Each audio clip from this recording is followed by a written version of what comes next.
everybody. We're back for the second half. We've got a one-on-one, or two-on-one, I guess I should say, interview with Chris McHugh.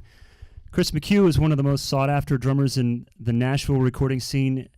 His playing can be heard on thousands of recordings dating back to the mid-1980s. He has worked with some of the biggest names in music, including Keith Urban, Rascal Flatts, Michael Bolton, Brooks and Dunn, Reba McEntire, Kenny Rogers, Jars of Clay, Peter Cetera, Trace Adkins, Jewel, Garth Brooks, Carrie Underwood, Kelly Clarkson, Lionel Richie, Amy Grant, and so many others. We only have an 8.5 by 11 sheet of paper to fit that on there. Welcome, Chris. Thanks so much for doing this.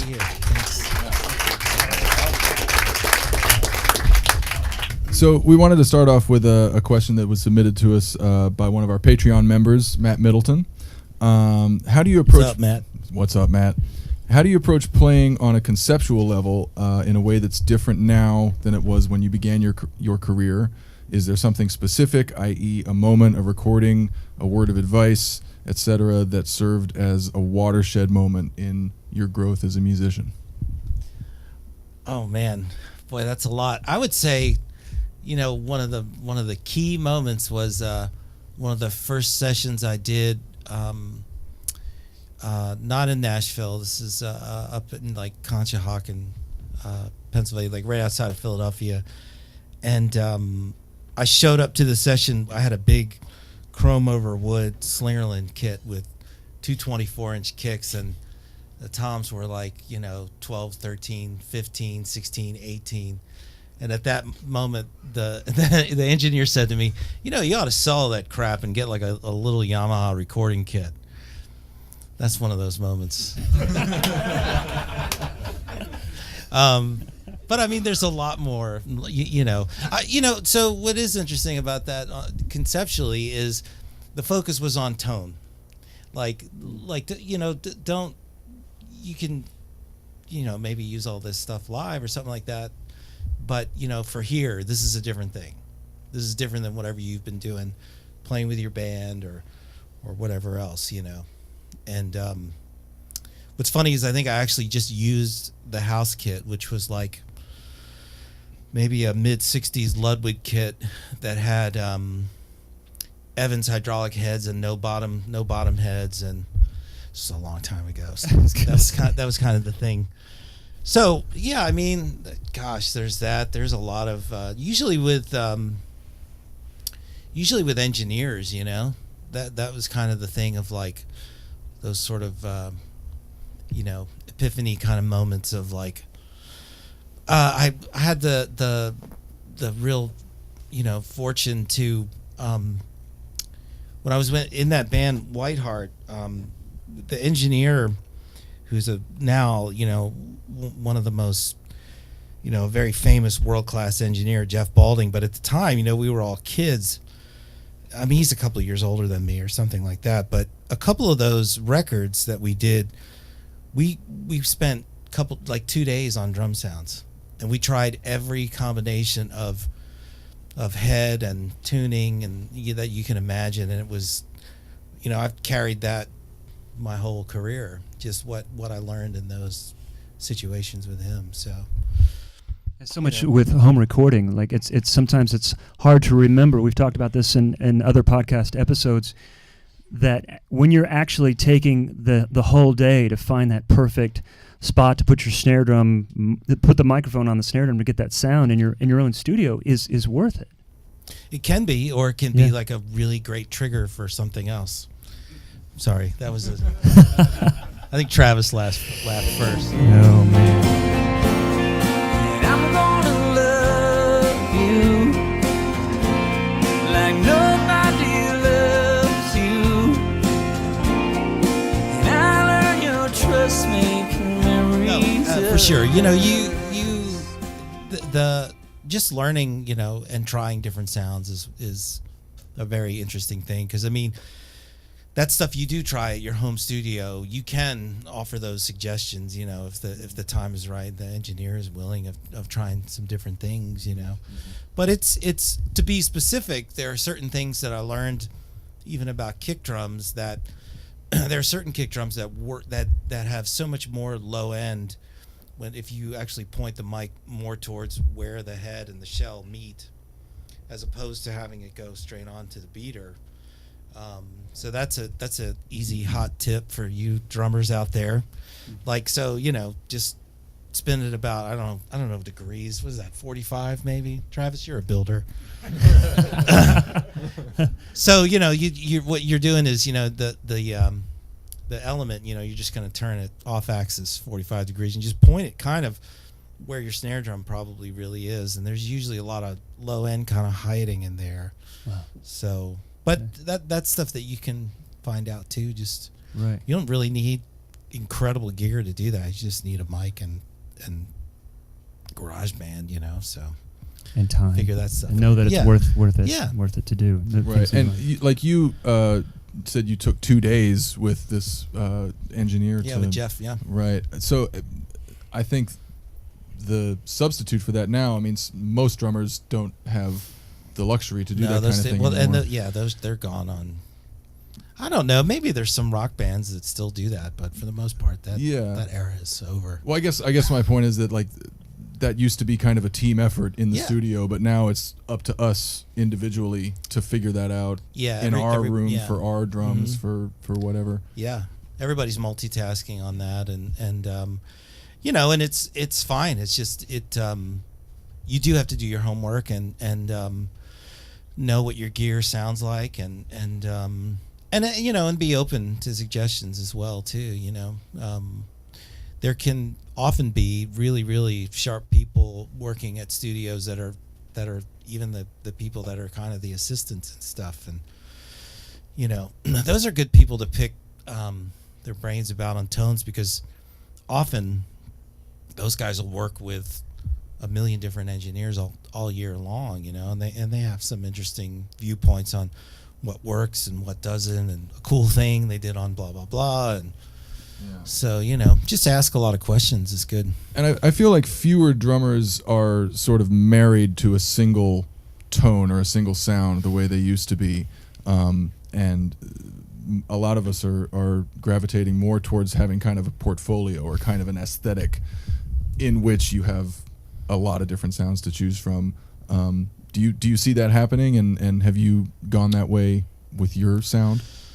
Well, I don't know. You tell me. I mean, no, shoot. Yeah, I mean, it's, I think being able to provide different options on tone, whether they're acoustic or electric or a combination, or playing a weird, I don't know, a box or one of those plastic water jugs, or, I mean, that stuff has kind of been going on for a really, really long time. It's just the speed of everything now has to be so quick. And I guess to answer your question, it's like a lot of people are carrying a lot more options with them. Right. As opposed to, just kind of like a kit and a box of snares, So cymbals are, I mean, I think I have too many bags, I think, is what everybody at Drum Paradise would say, but those get switched out a lot. Cymbals, hi-hats in particular. I mean, even weird stuff like little kids, toy hi-hats are fun, and anything weird, just hanging things from them and whatever. I have a mini djembe I bought for my son when he was first born. It's been on more recordings. I kept having to steal it from him. Now he doesn't know it. He doesn't. It's great. It's great.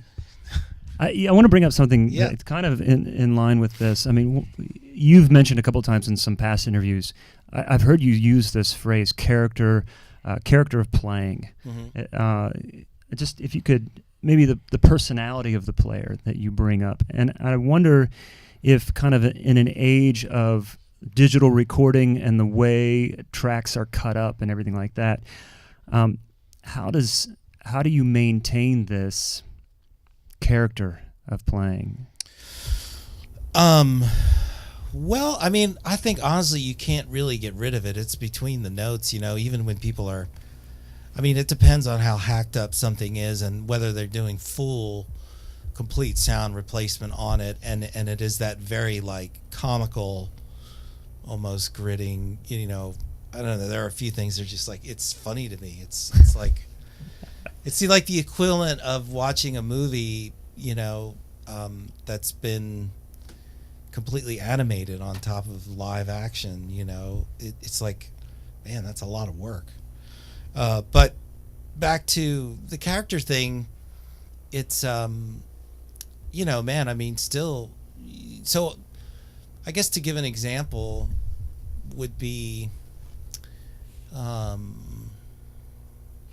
it's easy to tell, especially, well, I don't know, I guess I was going to kind of not make sense there for a second.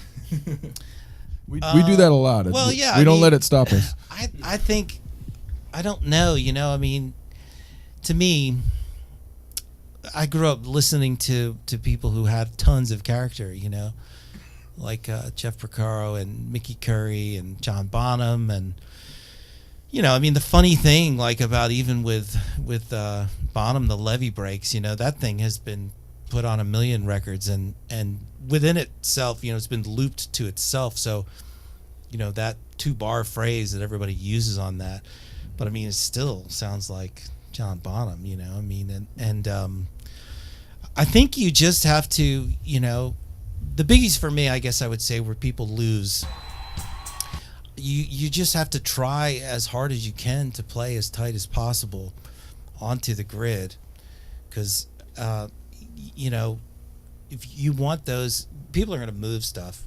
So I think when you attempt to make it as tight as possible, even when they move it, it's not changing the character. But if you're in there and you're just, if your velocity's all over the shop and, you know, your time is crap, you're going to lose the personality with it.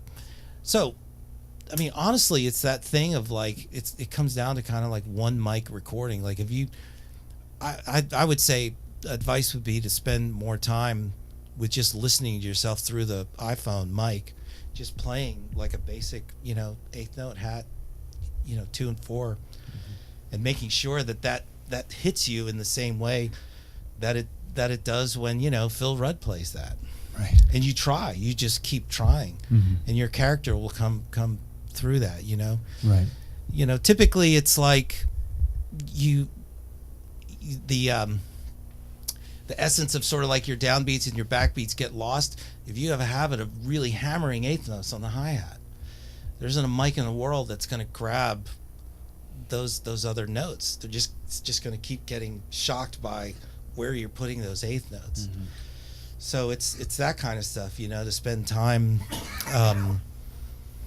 having those levels. That's what's great about the one mic thing, is adjust so that it hits you as a full balance that way, and that to me is where your character comes from, if that makes any sense. It sounds like you're saying that if you're able to self mix like on your iPhone mic, your character is going to be stronger and therefore come through no matter how much it's chopped up. Which is weird, which goes against the thing of like, you know, when you are using weird things to build a track, you're not necessarily playing a kit, you know, but and again, this is just my approach. You know, the drum set is one thing, and it should sound like one thing. It shouldn't sound like a separate kick and snare and hi-hat. It should come at you evenly, and when you hit your cymbals, it shouldn't whip you back. It should keep you in the groove. It should be a little bit of a boost, you know, crescendo, and when you get to a chorus, you know, you play it like a chorus, and for some reason, you know, that still comes through, even if stuff gets locked down, or if you're playing with programmed stuff. And you know, I know playing in time's passe, and so last year or whatever. Yeah, and you know, it's just interesting because just this idea of not overplaying the cymbals in the studio. Yeah, well, know what they sound like, and I mean, all you got to do is listen. If you hit them and all of a sudden your drums, by the time you hit that next backbeat snare, if it's swallowed, then that's a problem. It should be just even, you know. Yeah. And every instrument has to go through this, you know. Guitar players have to play things evenly, or certain interesting. notes Yeah. have to be, you think about it. you know, you just really approach it that way. And Are there are other instruments? Yeah, there are. I see. Yeah. Well, it's interesting, you know. I mean, it's easy to just think that you just go in and hit everything as hard as you can, you know, and that's not really the case. people have tried that and it doesn't work. So, it's somewhere, in the middle of that. But I've heard guys who play, like, I don't know, has anybody ever had the great luck to come across like Bernard Purdie at a trade show at like NAMM or PASIC or anything like that? Well, because it's, first of all, he's ridiculous, but he'll play in the quietest level, and it was the dirtiest, nastiest thing you've ever heard in your life. I saw him a month ago in Atlanta, and like he was barely touching him. Yeah, but just and it's just filled up silky the room. smooth, and like when he does a fill, he like exaggerates it, and it moves, and you flow with it, and so it's all touch, and but it has nothing to do with like volume, and right. It's all character. Yeah, it is. Yeah, it's all character, and those are big. Shoot, you want to know what character is? I mean, it's Bernard, it's Jeff, it's Vinny, John Robinson, Mickey Curry, Phil Rudd, Bonham, of course, Keith Moon, those Charlie Watts.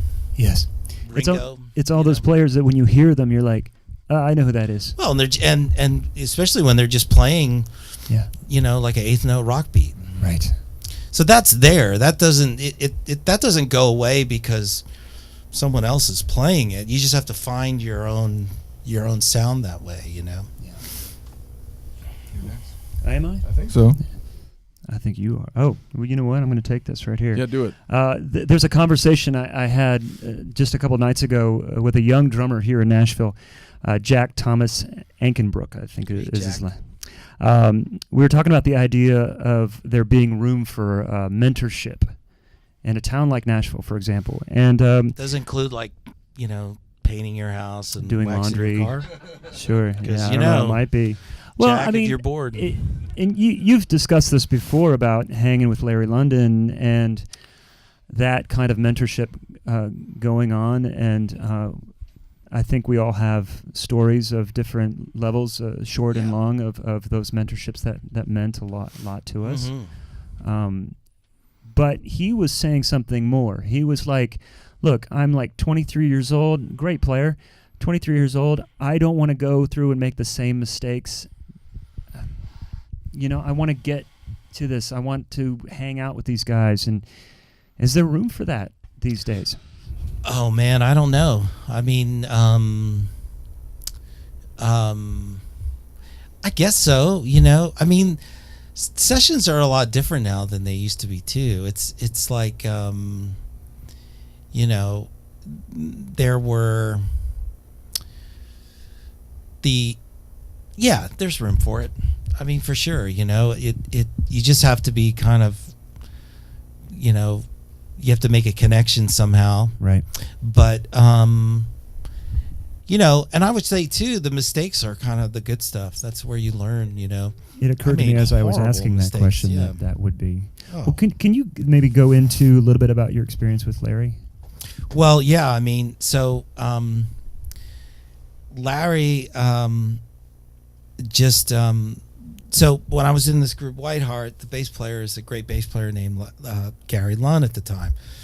Well, Gary was doing sessions with Larry, and he introduced me to him, and so, he was just gracious, and so I got to just sit, and I would say there was probably about a dozen different times I just hung with him, and it was amazing. I mean, there are two people who, like, sitting in a room with them and listening to them play that just completely freaked me out in terms of, like, shocking, violent velocity. And Neil Peart was one and Larry was the other one. I could not believe it. It just would... Everybody, I think, has heard the stories about Larry's kick pedals. He played those Premier, what were they, 252s or something, and he would have them... I mean, he would even put different springs in, Right. But he was huge. Larry was a big guy, but I'll say more than anything is that he was he had a very modern approach to just every note that he played. He really, he got the thing of like, getting your velocity to almost like a machine like level. And Sherry's a good example of that, but literally everything Larry played was like that too. But what I learned from him was I didn't know, so when I first met him, I was 20, and I didn't know that the drummer basically runs the session in terms of Right. counting it off and just and at that time, on analog, you were the one who basically said, well, that's the take. Interesting. It didn't matter if somebody had a great guitar pass or something. Mm-hmm. It was basically just between you and the producer of like, well, that's the take. Mm-hmm. And if anybody made mistakes, they would fix to that, So. And it seems like I hear parts, the drum part, and somebody lays something down, and then they're pushing or they're emphasizing beat 4 or something like that, and then you hear the guitar part also emphasizing beat 4, and it makes me, what's the chicken and the egg scenario? When that drummer laid down his part, he was probably the first one to lay down his part. Did they hear that in the studio and the producer said, follow the drummer, what he just did? Well, overall, it was more of that. That was more of the. Do you think that vibe still overall. happens today? Well, it depends. It depends on who you're working with and what the Right. music's like, and Right. a lot of things are a lot of things are glossed over because things can be done in post. Right. And I'm talking about I'm not even talking about editing. I'm talking about you can raise the level of anything individually in the middle of a track just by raising the waveform level. Exactly. So if you bum hit a snare, they can fix it that way or just replace it with a sample. And I don't mean grid. I mean just put something that wasn't necessarily there. Yeah. But I mean, we had this crazy thing called spot editing, where you'd lay this metal window over the tracks of what you're trying to repair, and you cut out a sliver of analog tape that's teeny, because you're only cutting out those 2 tracks. So if your kick and snare were on tracks 1 and 2 and that was not right, you can cut that out and grab it from somewhere else and put it in there, another take or something. I mean, those are extreme examples, but it's not like people didn't edit. I see. It's not like it didn't happen at all. Yeah. But I mean, the other thing from Larry was that you have to compose a part and you have to play it. You have to play it from top to bottom. And if so, and with changes. Well, we don't like that fill. Can you do another fill? And the speed of it all, and the amount of how much everybody was relying on you as the drummer, and Right. Just he was also into really different sounds, like just with electronics and stuff, and so he was kind of the modern, one of the first sort of modern session people, everything from drum machines to the whole bit. So, And in terms of mentorship, correct me if I'm wrong, but my impression is that your career resembles Larry's, someone like Larry, a lot more than this 23-year-old's career is going to resemble yours, just because of the changes in the nature of the business. shoot, I don't know. I have no idea. I mean, that's the trouble with being perspective is great, right? But it's also, I'm kind of locked in the experience that I had. People do this real differently. Like they're people have gotten into being session musicians totally different than I did. They didn't have to go through. I spent so much time playing dead on with a click. That really doesn't matter anymore. Like, I spent years doing it. People don't have to do that anymore. It's a nice thing, but You mentioned playing songs top to bottom without mistakes, yeah, too. That was a thing. Oh gosh, you can't even. People don't even. What's that compose like? Parts anymore. Yeah, talk about composing parts. Like, Well, I'll say this. One of my favorite things is to listen to, especially something that has been programmed. I love to try to ape what those parts are. especially like if the producer is a writer as well, and we're listening to a demo that he did. And some of these guys, like just the other day I was working with David Garcia, his demo stuff is a record. And so if I'm hearing, you know, and we're always, you know, melding live with programming with him to the point of where we will make sure that the live kick's pitch is working with the program kick that he has on there, that there's not phase in it, and that they really work together because they're both going to be really loud. This isn't like, you know, a shadow of the program. It's like they're going to be right in your face. And so with that, I love the drum machine aspect of even composing a part. So for you young people, you'd have to go back to like a lot of the 80s records when the Linn drum was first introduced. Typically, you know, most people would only work with maybe like a 2-bar kick pattern. But as people really got more adventurous in programming, you know, there were full sections of different kick patterns and stuff. And so something to listen to specifically would be like the Janet Jackson Control record, which is Jimmy Jam and Terry Lewis. So that program is phenomenal. So another great record to listen to, composition of parts, would be anything that Ringo played ever. Yeah. But also, like if you listen to like the Def Leppard Hysteria record, which is programmed, but it's, you know, this program with Mutt Lange's guidance, every single part that's on there has a hook, and it's on there for a specific reason. And so, you know, I guess, you know, I'm kind of a product of my environment in that, like, another great band to listen to is called The Fix. Some of it's live and some of it's programmed, but everything worked in these sort of like drum machine type phrases. So there would be a 4-bar kick pattern that works on the whole song. And that's an interesting thing. I love that because the minimalism part of it is interesting. It's like, why does it work? Why does that work through the whole ding dong song, you know? But you change it up with some fills, and then as a live player, you have the advantage of adding a little velocity change in the chorus too, and leaning it a little forward as well. So there's always something to be picked up. But real quick too, another guy that, like, as far as ballads, the two people that I learned the most from in just listening to parts and coming up with the correct parts to play for a ballad, you know, were Nigel Olsson, right, and Phil Collins. You know, again, very adventurous ballad player, but, you know, there's so much expression in it. Nigel is just that classic. He's sort of like a little bit, you take Ringo and you add a little bit of a modern flair to it. But like if you're playing with a singer-songwriter and you don't know who Nigel Olsson is, that's a sad thing. So you should hang your head in shame right now. And Russ Kunkel too. Oh, you know, Kunkel. My goodness. All the stuff, you know, the James Taylor stuff. There's incredible parts there.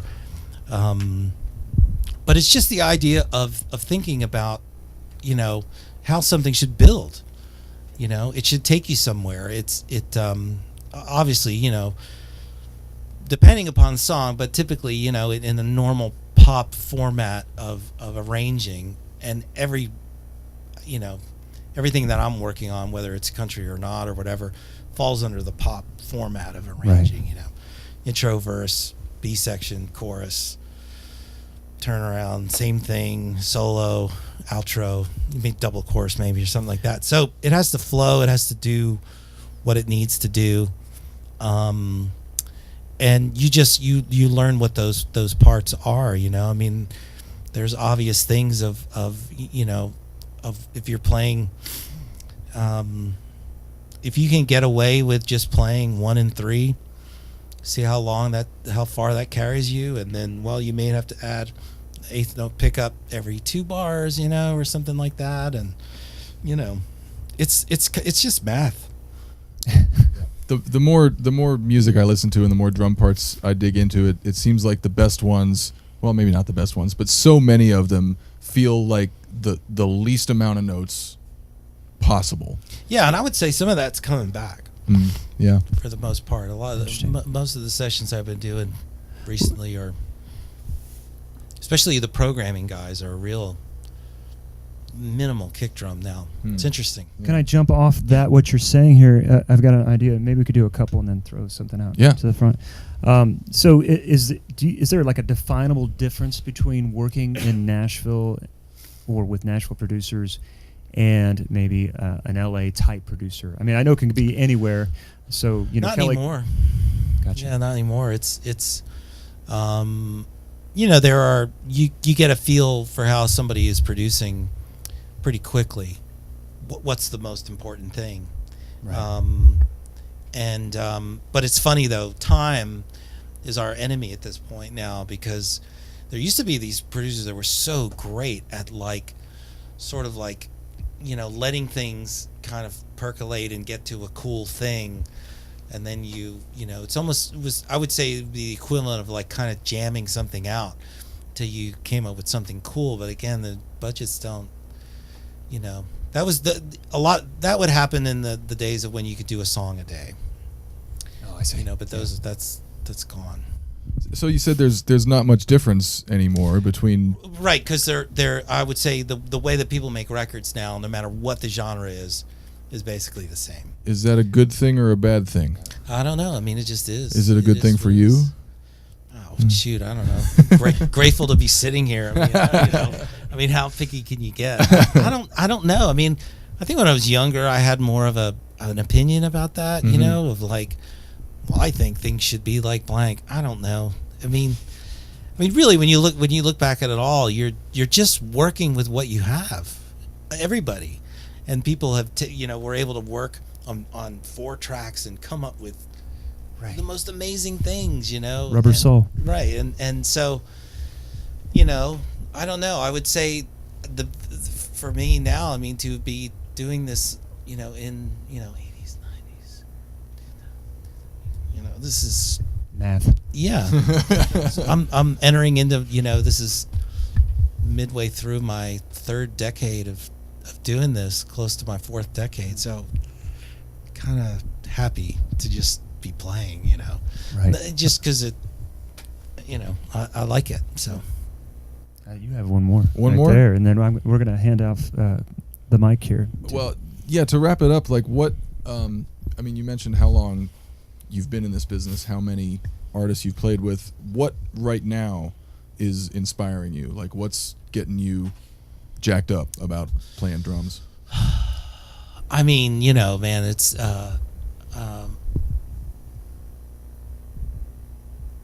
stuff like it's the same thing that's kind of, I think, floating everybody's boat, which is sort of the Mark Giuliani and that kind of crazy, what would you call it? Just on the fly ability to just do those sort of rhythmic flourishes and the sort of the otherworldly quality of that, Right. But I'm a sucker, man, for anybody who can just really lay it down. Yeah. But I listen to a lot of different stuff. I think it's really important to listen to stuff that you actually maybe don't like, especially stuff that is mostly programmed. I would suggest something that's popular, but you should really listen to those records and figure out, we've got to get new ideas from somewhere, right? And those records got to be doing something, right? Well, yeah. I mean, what is it? It's and you'll hear, and there are guys, that you can, I can remember, Lester Estelle is one of the first players that I think this was several years ago, or maybe even a little bit longer, but hearing a track that had one of those trap hat kind of things on it. And literally within days, I saw him play, and he did it too. So it was like, well, that's it. That's the thing. You really just have to keep listening. And I think at the same time, if your deal is if you're still trying to, make something feel as good as blank, your favorite drummer, you should pursue that at the same time. But I don't think it's very good to be stuck in a time warp of. If this is what you want to do for a living. Well, yeah, and that's what's going to give you the edge. you Right, know, right. on something, is to come up with something we haven't heard before, you know. Yeah. Character. Yeah. I think I think we maybe have time for like maybe one or two questions out to the audience. So if I run this out, In the back. make sure this is on. This is working. Anybody remember the Phil Donahue show where they would just pass the mic back? Right. Trip Or over. he would lean inappropriately on people. Yeah, lean over Hubert there. All right, so Harry actually brought this guy up earlier, Dave Elidge. Yeah. Dave's an awesome Hate dude, him. man. I actually grabbed some lessons with Dave. If anyone knows him, he's like really big in the technique and going back to the very fine basics. And we never stop growing. We never stop learning. Yeah. I know you've sat with Dave too. What are some things that you sat with Dave and you were like, Dick. Everything. I love Dave. He's a really, really good friend, and has really brought a lot of new life into just my playing and sort of overall viewpoint on just tone and what the stick should be doing, and how to not hurt yourself, but also in philosophy. And you know, I don't know if anybody knows Dave very well, but he's really, really smart guy and very well read. And so anyway, it's been, you know, I would say the funniest thing was when the first time I ever took a lesson with him was out in LA, and we had met. We were both did PASIC clinics. That's when we met, I think in 2015 or something like that. And so I was out, you know, in LA, and at this point I was going to spend the whole, like, I think 4 hours is what we had booked. And so I went in and we met, you know, and had some coffee or something like that. And he said, all right, sit down and just play a groove. And so I did. And he watched me, you know, for maybe 2-3 minutes or something. And he said, so what do you want to do? And I said, well, I'm really unhappy with my hands. I really, you know, I'm having some pain, and there's got to be something more, you know. Like I think I've gone as far as I can with the technique I have, and I noticed a few things that you talked about in your clinic that I really would like to, you know, I want to get the stick to do more than it is. And he said, man, that's really cool. You know, the biggest problem though is your foot. And I was like, I'm gonna fucking kill you. So that was the beginning of it, you know, and it's funny because that was the last thing, you know, that I was thinking needed work, but it really had to do with sort of my whole position of where I was sitting, and how it was. I was compensating every part of my body because of the way I was playing the kick drum. I am fighting that same battle right Yeah. now, and I gotta find Elidge somewhere. Yeah, man. I mean, and I think he can. You know, I think he can do the Skype thing too. Like, you don't have to do Yeah. 4 hours with him or Right. whatever. But it was really more what I noticed about him was what his tone was like at any velocity, and that's something that I've you know. I mean, I like my tone to a certain point, but I've always felt like there's more there. And there's other guys' tones that I really like, that I felt like I wanted to kind of get more into. You know, I've always felt a little club-handed and a little club-footed in my playing, and that's the main reason why I was, you know, it was really the hands, but it wound up being much more than that. You know. So, and it's, you know, the results have happened. I mean, I would say, tonality wise, the changes that I was looking for has happened, you know, and I'm enjoying playing more too after taking lessons with him too. So It's interesting that he had you play before he asked you a single question. yeah, Because if he would have asked you, like, what do you want to work on? And you said, my hands, and then he'd watch you for 2 or 3 minutes, but he just let you play, and he was like, I don't know what this guy thinks his problem is, but I'm going to tell him what his problem is. And that's really what he's great at, because it is, he has that kind of, you know, I don't know what you would call it, you know, a Yoda aspect or whatever, but it's really about finding an obvious weak spot. It's obvious for him that he can see that. The other thing too is that's another guy. If you sit in a room and listen to play, forget it. You know, she's pretty ridiculous. He's a punk. I hate you, Dave. we're going to take a short. I'm going to stay seated. Yeah. We're going to take a short break and just come right back for some giveaways, just to say thanks to everybody. So we're just going to turn it back over to Brian. Under here. your seats. Yes, Everybody's got a there are brand two. new car. There are You two- get a drum key. You get a drum key. You get washers. That's all you get. All right, passing it back to Brian. Just stay tuned, guys. Hold on.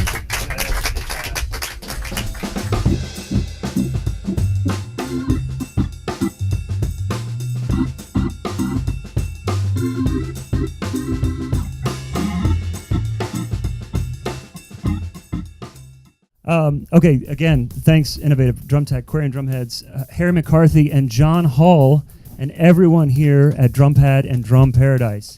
You guys have been incredible. Yeah. At Forks Drum Closet, Danny Duchette, Alan Rice, Terry Bissett, and Steve Maxwell, the new owner, and the whole crew at Forks Drum Closet, we thank you so much. Brian Taylor and his whole crew here at Nashville Drum Loop for getting all this stuff together and making it look awesome. It's been super great. I mentioned Arjuna Contreras for hanging out here. Again, we appreciate him hanging out, seeing us, and contributing his story. I want to do a quick shout out to my friend Mike Jackson here, who's in the audience, who helped me create this podcast, get it started, and get it off the ground. Couldn't have done it without you, my brother. I appreciate you so much. Yeah, man. Mike. And also thanks to my co-host Zack Albetta for your insight and just great ideas continuing, man. It's super great. I'm going to hijack it for a second and thank you, not only for bringing me on as your co-host. Being part of this has been just really gratifying for my career and my self-development. But you may have noticed this event took a lot of doing, and Matt did most of it. I was in Atlanta. I helped when and where I could, but a lot of this was on the ground legwork, and Matt did a lot of it. So big hand for Matt Crouse. Thank you. Thanks, man. Thank you. We thank everybody that's listened to this podcast throughout the years and continue to support what we do. Thanks a lot, guys. Have a good night. We see you. We're gonna let Harry go home, so we're gonna be done, and I think the hangout is at the Sutler afterwards. So thanks guys. Y'all. Appreciate it.